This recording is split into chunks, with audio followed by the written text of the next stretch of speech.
how to cultivate a healthy relationship. So the first thing is the relationship with yourself remains the most important one. That you really work on your inner self. You can't control the other person. You can control and work on your energy, on your inner self. And then how to create a radical honesty and communication through yourself and with the other.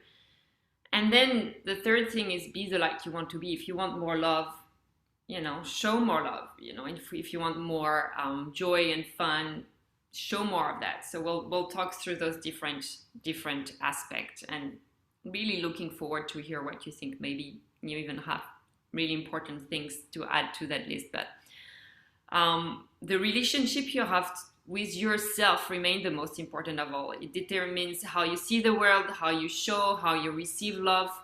So even within a romantic relationship or if, even with friend, we could kind of put that in friendship or romantic relationship, but continuing creating time and space for yourself is very important. Sometimes you start a new relationship and you start to lose a little bit that space. You're so exciting and you don't really know how to create that boundary, but it's very important to do, and to cultivate and continue cultivate that deep listening and awareness, and self-honesty with yourself, because there will be pattern that comes back in relationship, and if you have that awareness, that's really going to be the key, to not project, to not be hurt necessarily, and all of those things. So what we've done throughout the program will help a relationship, or even if you want to create a relationship, to work on releasing all the things we've worked on releasing, will be very useful in the relationship.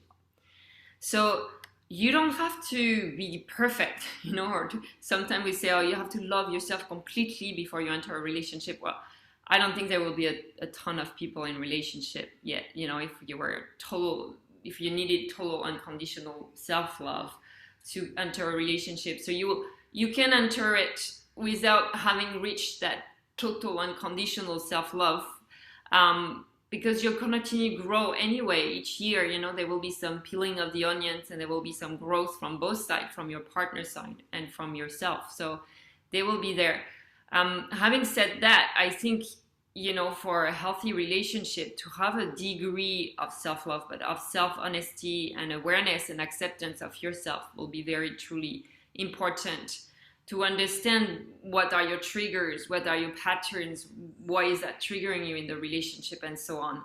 And when you recognize it, instead of reacting, having that gap, so that you can respond and say, okay, that I see that what's happening here within my inner self, and then a good thing is to remember that no one other person can meet all your needs. So just having that space for yourself, having friends, having your village around to continue having that time for yourself. So the beauty about when you do that inner self is that you start to bring a lot of acceptance, so for yourself, and awareness, but that extend to other. Now you start to understand, okay, those people also come with their set of programming, and they also come with their set of hurt and their set of patterns that's been transmitted from their own family. And so you start to have a degree of acceptance for the other, and that is where we want to be, is acceptance of self and acceptance of the other. So you can't change that other person. You can influence a little bit of things they do, but you cannot change that person or their inner self. You can only control your own inner powers and how you choose to respond. So being the light you want to see in that relationship. And the beauty is when you do all those things for yourself, and when you allow yourself to have that space and time, and you give yourself that kindness and all the things, you continue doing the things you love to do, it spreads, and then the other person will also be, allowed to do that, give himself permission or herself permission to do the same. And that creates quite a nice balance of things that, flourish. I see that in my husband, like when I starting, when we started dating 13 years ago, he had completely forgotten about himself, like he was doing stuff for the family but nothing about himself. And little by little, as I allowed myself to do all those things and change my life and things like that, now he has all sorts of things that he's doing, and he really bloomed as a human being, just allowing himself, because he saw another being allowing that space for him to do the same. So it's quite a gift for yourself to and for the other person.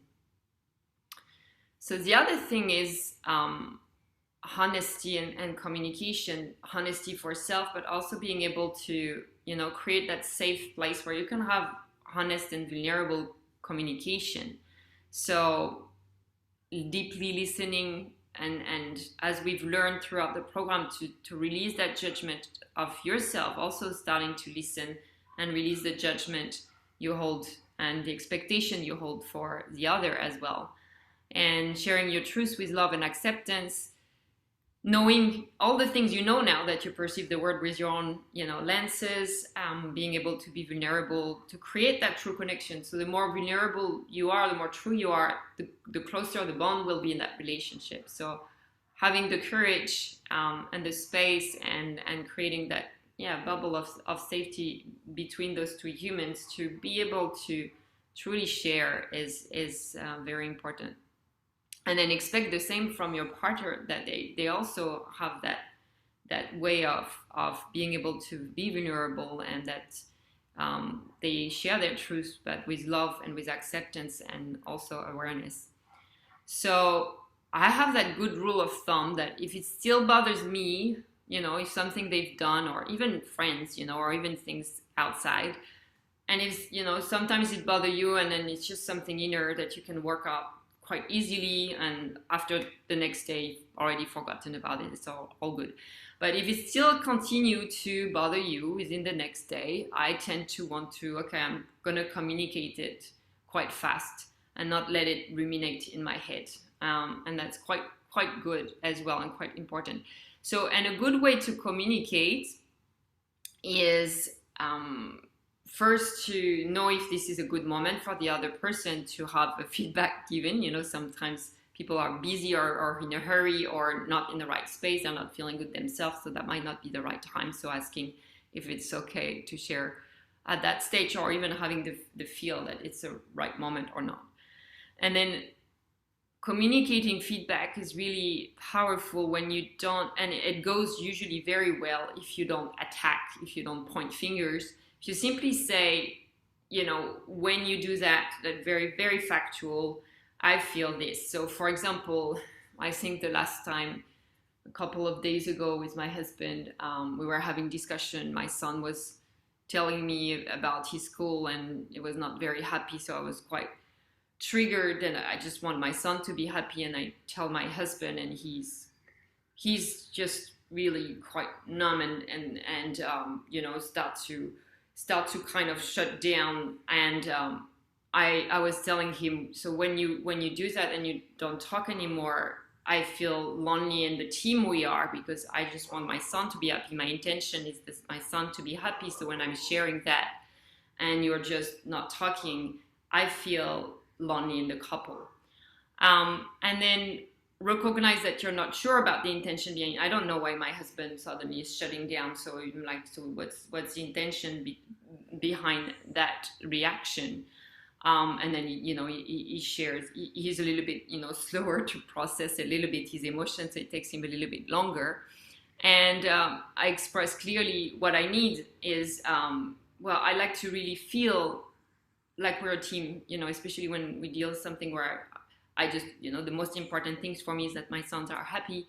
So if I don't see him happy, that really is hard for me. So I just want to be supported in that. And so clearly articulating what you need.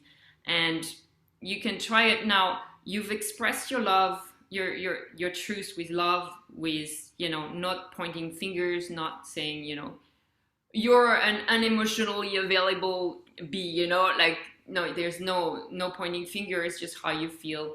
And usually it creates that space for communication, which is what happened, and my husband was saying, well, maybe I do feel that, Theo didn't tell me that, so I felt that maybe I was not in the bubble, and anyway, so that allow him to actually have a space to process why suddenly it was shutting off, you know. So it's this type of yeah, and then I'm sure there will be. I'm looking forward to hear what you're thinking about all of that. And so the same thing is when you take feedback, making sure it's the right time for you. That are you ready to hear it now? If not, you can simply state, hey, I know your feeling is super important to me. I want to hear what you have to say. I just have to go to work, you know, and just clearly stating that you will talk about it later, and making sure also that your needs are met, that right now it's not the right space for you. But if it's the right space, listening with to the feedback with no judgment or interpretation or interruption. And if you have question, just ask question to clarify, and not taking it personally, knowing that everyone's coming with their perception of the world. And you know, the good thing is always recognizing. I see that, you know, for example, if I was in my partner's size, I could have said, I see that, you know, you care a lot about our son and you want his happiness. So I'm sorry if my reaction made you feel hurt. You know, you could apologize if that feels good for you.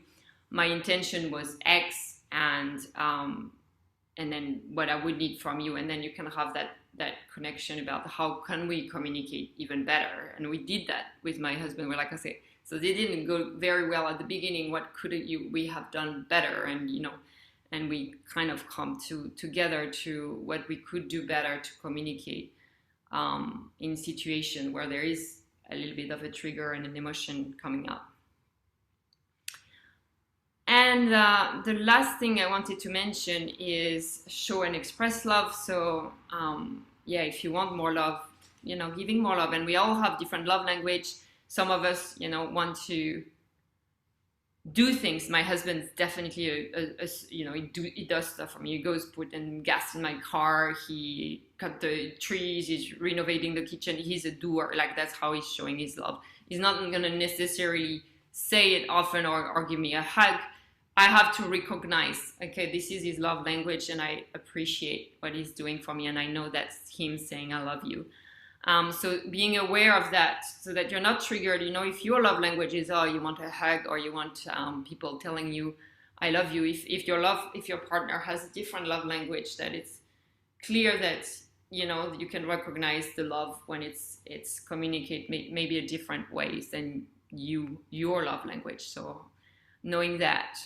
Appreciation for each other, you know, expressing thank you for cooking dinner, thank you for putting gas in my car, thank you for taking care of the kid, thank you for doing the lunchbox. Like, we do say thank you a lot to each other, truly appreciating what the other does for us, and then making the relationship, you know, a priority. It's a role model for your kids, you know, how you're gonna show love, how you're gonna receive love, how you're gonna have a healthy relationship. That will be the role model for the people around you. So it's a priority, taking the time to do the things you want to do, have fun, laugh, and do all those things.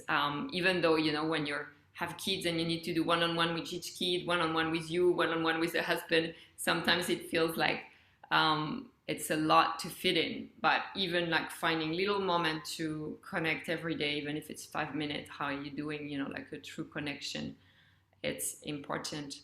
And then, as intention is everything, you know, that commitment, that energy of I'm committed here, you know, I'm here, I'm committed, is super important, because everything is intention, everything is a choice. So that full body, yes, I'm here, I'm in, I'm gonna make it, you know, make it work, I'm committed, is a strong intention that is great to have. So one thing to remember is I truly think control is the opposite of love, you know, and control come in all sorts of different ways.